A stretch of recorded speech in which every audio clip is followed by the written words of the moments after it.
Hello everyone. তো আজকে তোমরা থাম্বনেল দেখে ফার্স্টে বুঝে গেছো যে কি কারণে আমরা ভিডিও বানাচ্ছি। আর আজকে মেনলি যেটা হয়েছে যে তোমাদের দাদা মানে আমার হাজব্যান্ডের আজকে জন্মদিন। তো আমি আর বোন ভেবেছি যে আজকে ওকে একটা সারপ্রাইজ দেবো, যেহেতু আমাদের বাড়িতে সেরকম কেউ নেই সারপ্রাইজ দেওয়ার, ওকে মেনলি সারপ্রাইজ দেওয়ার। তো আমরা দুজনে মিলে ডিসাইড করেছি যে ওকে একটু সারপ্রাইজ দেব। তো এখন মোটামুটি রাত 12টা বাজতে গেল, আর বাবুর আজকে অফিস আছে, মানে মিটিং ছিল একটা অফিসে, তার জন্য অফিসে চলে গেছে। তো আমরা সেটা একটা বিশাল বড় সুযোগ পেয়েছি। এমনি বাড়িতে থাকলে দেখে নিত বা বুঝে যেত, যেহেতু বাড়িতে নেই সেই জন্য সারপ্রাইজটা সারপ্রাইজের মতনই থাকবে। তো সেজন্য আমরা চেষ্টা করেছি ছোটোখাটো সারপ্রাইজ দেওয়ার। আর আমি না আগের থেকেই কিছু মানে ডেকোরেশন করার কিছু জিনিসপত্র নিয়ে এসে রেখেছিলাম, তার জন্য খুব সুবিধা হয়েছে। আর বোনও আজকে তাড়াতাড়ি চলে এসছে আমার সাথে একটু সঙ্গ দেওয়ার জন্য। তো চলো লেটস দেখা যাক আমি মানে কতটা ডেকোরেশন করতে পারি। হাতে মাত্র মোটামুটি 1 ঘন্টা টাইম আছে। প্রথমে ভেবেছিলাম এখন করবো না, তারপরে ভাবলাম না ঠিক আছে আজকেই করবো, মানে রাত্রেবেলাটাই সারপ্রাইজ না দিলে ভালো লাগে না। চলো দেখি কতটা কি করতে পারি। পুরো ব্লগটা অবশ্যই দেখো, কেউ স্কিপ করবে না। চলো। আসলে গুবলুর বার্থডের জন্য বেশ কিছুদিন ধরেই আমরা অনেক প্ল্যানিং করছিলাম, আর সাথে আমি জিনিসগুলো আনিয়ে রেখেছিলাম, মানে অনলাইনে অর্ডার দিয়েছিলাম। তো যেমন বেলুনস, তারপর হ্যাপি বার্থডে যে লেখাটা, সাথে হোয়াইট ওড়না, এগুলো একসাথে অর্ডার দিয়ে রেখেছিলাম। তো আমাদের কাছে কিন্তু মানে একটা সারপ্রাইজ দেওয়া ওকে, বিশেষ করে আমাদের মতো ফ্যামিলিতে যাদের বাড়িতে মানে কেউ নেই, আমি আর বোন ওকে সারপ্রাইজ দিলাম। আর আমাদের বাড়িতে আসলে মানে সবাই একটু বয়স্ক, তো তারা আর কি করবে, আমাদের সাথে কতটুকু বা হেল্প করতে পারবে। তো আমি চেয়েছিলাম, মানে আমি প্রতি বছরই ওকে এরকম একটা সারপ্রাইজ দেওয়ার চেষ্টা করি। আগের 2 বছর আমরা মানে বাড়িতেই ছিলাম না, প্রথম বছরটা বাড়িতে ছিলাম, দ্বিতীয় বছর মুম্বাইতে, তৃতীয় বছর তো ব্যাঙ্গালোরে ছিলাম। তো আমি যেখানেই থাকি না কেন ওকে ছোটোখাটো একটা সারপ্রাইজ দিই। তো আগের বছর ব্যাঙ্গালোরেও অনেকে ছিল, আর এবার হচ্ছে আমি আর বোন মানে বাড়িতে সময়টা আর কি দিয়েছি। আমরা কোনো রেস্টুরেন্ট বা একা একা সেলিব্রেট করতে পছন্দ করি না, সবসময় সবাইকে একসাথে নিয়ে সেলিব্রেট করা হয়। আমার বার্থডে হোক বা গুবলুর বার্থডে হোক বা যে কোনো ছোটোখাটো অনুষ্ঠান, সবার বাড়ির লোকের সাথেই আমরা সেলিব্রেট করতে পছন্দ করি।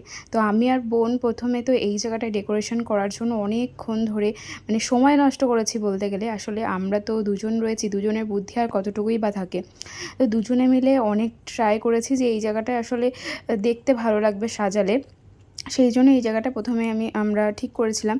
কিন্তু আসলে দুজনের মাথার এমন বুদ্ধি যে আসলে লাস্ট পর্যন্ত এটা করে উঠতে পারিনি। খুবই বেকার একটা সময় নষ্ট হয়েছে, আর তারপরে তো তোমরা দেখতেই পারবে। চলো চলো চলো। Happy birthday, happy birthday. Complete করতে পেরেছি আমরা, পুরো সাকসেসফুল।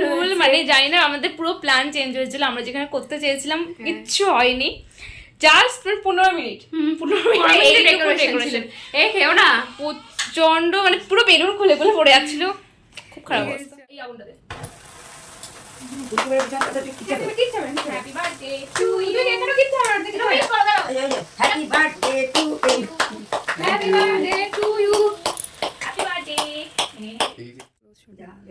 ও ঠিক আছে। এই দে ফোনটা আমাকে দে। তো এটাই ছিল বার্থডে ডেকোরেশন, এই মানে ছোটোখাটো করে, কারণ 15 থেকে 20 মিনিট লাস্টে সময় ছিল আমাদের হাতে।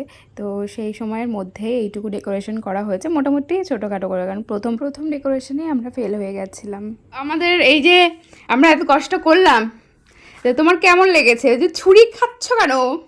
চুরি করা কেকটা সুন্দর হয়েছে, ডেকোরেশন। তুমি কি হ্যাপি? মানে তুমি যে অফিস থেকে আসলে এত স্ট্রেস, আমরা তো চিন্তা করছিলাম।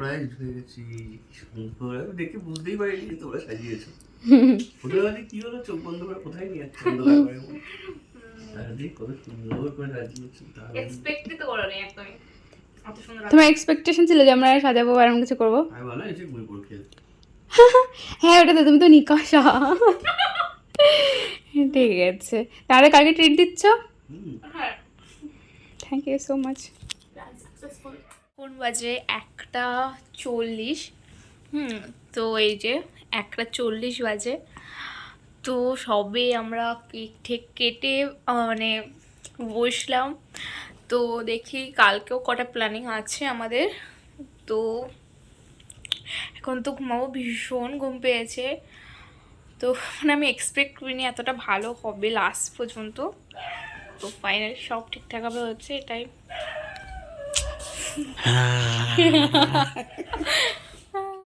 এই যে ওর বার্থডে ডেকোরেশনের একটা ছবি, খুবই সুন্দর লাগছিল আর সত্যি বলতে খুবই টায়ার্ড ছিল, তার মধ্যেও এতটা হাসি খুশি দেখে ভালো লাগছে। আর এই কেকটা কিন্তু কাস্টমাইজ করা, ভীষণই টেস্টি ছিল। আমরা একদিন আগে এই কেকটা কাস্টমাইজ করার জন্য দিয়েছিলাম।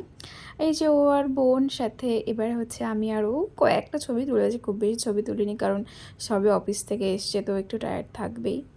তো ব্লগটা কেমন লাগলো অবশ্যই সবাই জানিও কিন্তু।